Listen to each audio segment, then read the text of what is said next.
नमस्कार, स्वागत है आपका GBN 24 न्यूज में। मैं हूं आपके साथ में आस्था चौहान। आइए रुक करते हैं आज की खबरों की तरफ।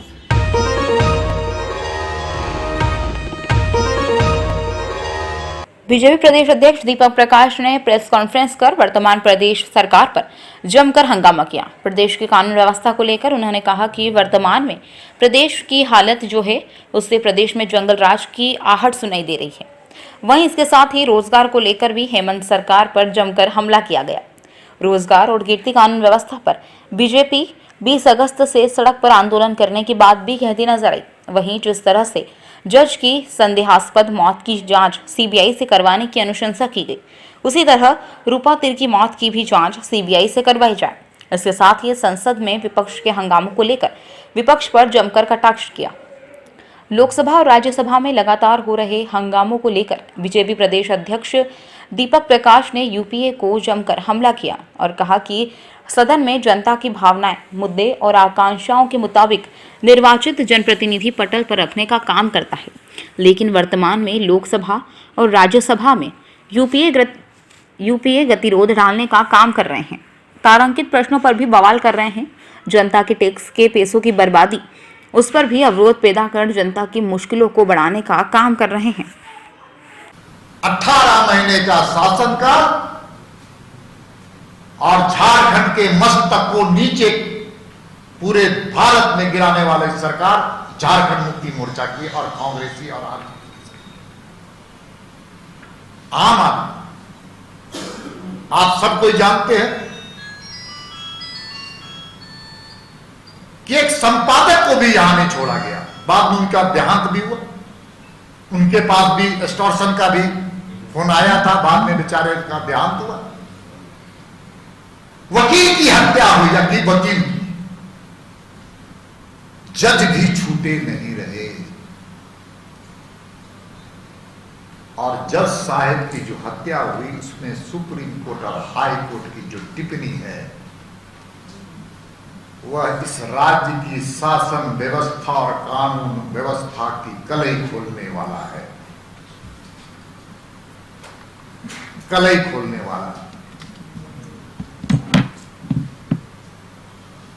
झारखंड की आवाम, झारखंड की जनता की आवाज, भारतीय जनता पार्टी की सशक्त विपक्ष की भूमिका और न्यायपालिका का निर्देश के बाद सीबीआई की जांच करने का आदेश दिया गया है दोस्तों। लेकिन रूपा तिर्की की हत्या हुई, संदिग्ध हत्या हुई, उसके बारे में राज्य सरकार क्यों नहीं सीबीआई की जांच करने के लिए अनुशंसा कर रही है? और अनुशंसा नहीं कर रही है इसलिए झारखंड की जनता को अब विश्वास हो गया कि रूपा तिर्की के मामले में कहीं ना कहीं दाल में काला है, दाल में काला,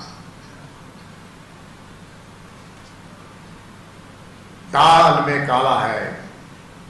इसलिए हम सरकार से मांग करते हैं, रूपा तिर्की होनहार हमारे झारखंड की बेटी थी, प्रतिभाशाली थी, उसकी हत्या भी संदिग्ध हत्या हुई है, इसलिए उसकी जांच भी सीबीआई से अभिनंदन राज्य सरकार करे। दोस्तों, आप सब जानते हैं कि कानून व्यवस्था लचर है। दूसरे तरफ मैं आपको ध्यान आकृष्ट कराना चाहता हूं रोजगार के संदर्भ में। ये वर्ष मुख्यमंत्री जी ने नियुक्ति वर्ष के रूप में घोषणा किया। चुनाव के पहले उन्होंने वादा किया था कि मैं प्रत्येक वर्ष 5 लाख लोगों को रोजगार दूंगा, नहीं तो मैं राजनीति से संन्यास ले लूंगा। क्या हुआ तेरा वादा? झूठे वादे, झूठे कसमे से भी अब झारखंड की जनता इनके चेहरे को पहचान गई, इस सरकार के चेहरे को पहचान गई। अब नियुक्ति वर्ष की बात करें, झारखंड में 5.25 लाख पद सरकारी पद है, जिसमें 3,29,000 पद खाली पड़े। आप सब जानते हैं कि पारा टीचर के लोगों को चुनाव के समय में मुंगेरी लाल के हसीन सपने दिखाए गए थे। आंगनबाड़ी के लोगों के साथ, महिलाओं के साथ भी झूठे वादे किए गए थे। अब तो जो उस सरकार में संविदा पर नियुक्त किए गए थे उनको भी हटाने का काम राज्य की सरकार ने किया। मैं उदाहरण देना चाहता हूं, जेटेट की 2016 में पास हुए अभ्यर्थी जो जेटेट परीक्षा हुई, उसको भी आपने आश्वासन दिया था पर उसकी नियुक्ति नहीं हो पाई। उसी प्रकार से पंचायत सचिवालय जो संसेवक होते हैं उनका भी मानदेय का आपने धोखा देने का काम किया। आपने झूठे कस्में और वादे उनके साथ भी किया। आपने पंचायत सचिव में जो नियुक्त किए गए थे वैसे लोगों को भी साथ आपने धोखा किया। आपने जिला पुलिस में जो नियुक्ति हो चुकी थी उनके साथ भी आपने धोखा करने का काम किया। आपने जैक के लोगों के साथ धोखा किया। आपने दलपति की नियुक्ति में भी आपने लोगों को आश्वासन दिया, उनके साथ भी आपने धोखा देने का काम किया। आपने सहायक पुलिस को तक नहीं छोड़ा, उनको भी सड़क पे आना पड़ा। वनरक्षी उनको भी आपने मुंगेरी लाल के हसीन सपने दिखाने का काम किया।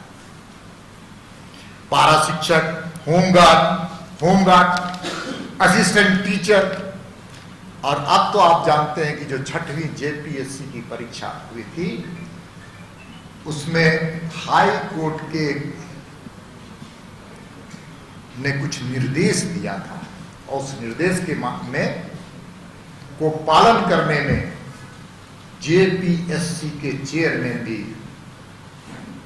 कटघरे में आते, इसलिए उसकी भी नियुक्ति करने के लिए आपने फिर से एक अपील दायर करने का काम किया। ये कौन सी इस प्रकार का धोखाधड़ी, जनता के साथ विश्वासघात, नौजवानों के साथ बेरोजगार धोखाधड़ी। काठ की हाड़ी एक बार चढ़ती है, बार बार नहीं चढ़ती है दोस्तों। इसलिए नौजवान, झारखंड का नौजवान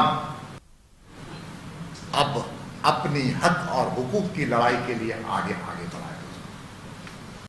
संघर्ष का रास्ता अख्तियार कर रहा है। और उन सभी लोगों के लिए भारतीय जनता पार्टी भी कंधे से कंधे मिला करके लड़ने के लिए अब तैयार है। हम उनकी लड़ाई को अपनी लड़ाई मानेंगे।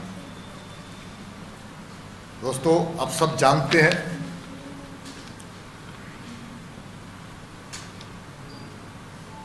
बारिश का समय हम लोगों के शास्त्र में कहा गया है कि पंछी का भी घोंसला को नहीं उजाड़ना चाहिए। यह शास्त्र सम्मत बात मैं कह रहा हूं, लेकिन हाल के दिनों में रांची में ऐसे कई घरों को नोटिस दिया गया बिना लैंड इंक्रोचमेंट एक्ट का पालन करते हुए, और उनके घरों में तोड़ने के 24 घंटे का समय दिया गया। ये कौन सा काला कानून? ये आपातकाल की याद दिला रहा है कि जिस प्रकार से कांग्रेस के समय में तुर्कमान गेट था, हम लोग 74 में काम करते थे, 77 में कोई याद है, आपातकाल में दिल्ली के कई महलों को गिराने का काम, तुर्कमान गेट के सामने जितने घर थे उनको गिराने का काम कांग्रेस के लोगों ने किया था। वही पहले उनको पुनर्वास, उसके बाद विस्थापन। अब तो सूचनाएं और शहर से छोड़कर गांवों की ओर भी में आरआरडीए नाम का एक संस्था, आरआरडीए, जहां पर भ्रष्टाचार का एक नया खेल प्रारंभ हुआ है। दोस्तों, ग्रामीण क्षेत्र में जहां पर उनके अधिकार क्षेत्र में नहीं है, उन घरों को भी नोटिस दिया जा रहा है जो ग्रामीण क्षेत्र में घर बनाए हुए हैं। ये है काला कानून, ये है काला शासन। दोस्तों, भारतीय जनता पार्टी की मांग है गरीबों के घर, गरीबों के लिए अन्न की चिंता करने वाली पार्टी का नाम भारतीय जनता पार्टी। इसलिए कोरोना के समय में 80 करोड़ लोगों को 20 महीने तक अन्न देने का काम भारतीय जनता पार्टी के नेता और यशस्वी प्रधानमंत्री नरेंद्र मोदी जी ने किया है। दोस्तों, दूसरी तरफ ये सरकार गरीबों के खिलाफ, बेरोजगारों के खिलाफ काम कर रही है। दोस्तों, डीएमएफटी में पैसा पड़ा हुआ है, डीएमएफटी में 5,000 करोड़ से पैसे ज्यादा पड़े हुए हैं और ये डीएमएफटी का पैसा उस जिले के विकास के लिए, आपदा के लिए, आपदा प्रबंधन ने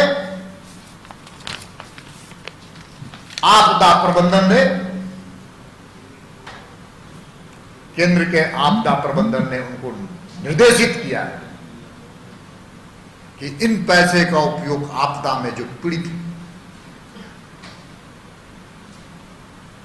उसके लिए भी इसका उपयोग किया जाना चाहिए। लेकिन झारखंड की सरकार उस पैसे का इंटरेस्ट, सूद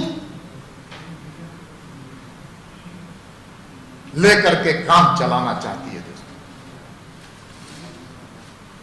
दोस्तों, भारतीय जनता पार्टी लगातार संघर्ष कर रही है। जब से सरकार बनी है तब से जनता की आवाज, 3.5 करोड़ जनता की आकांक्षा और अभिलाषा के अनुकूल भारतीय जनता पार्टी, चाहे नौजवान हो, किसान हो, मजदूर हो, उसके लिए लगातार संघर्ष कर रही है। दोस्तों, इस कोरोना कालखंड में भी कोरोना के मापदंड को हम मानते हुए हमारे कार्यकर्ताओं पर 171 लोगों पर एफआईआर किए गए। लेकिन भारतीय जनता पार्टी का कार्यकर्ता सेवा ही संगठन के माध्यम से काम करने का संकल्प है, अंत्योदय को जमीन पर उतारने का संकल्प है। इसलिए हम लगातार संघर्ष कर रहे हैं। हम डरते नहीं ऐसी तानाशाही सरकार से, निरंकुश सरकार से, और हमारे कार्यकर्ता लगातार संघर्ष कर रहे हैं। और अब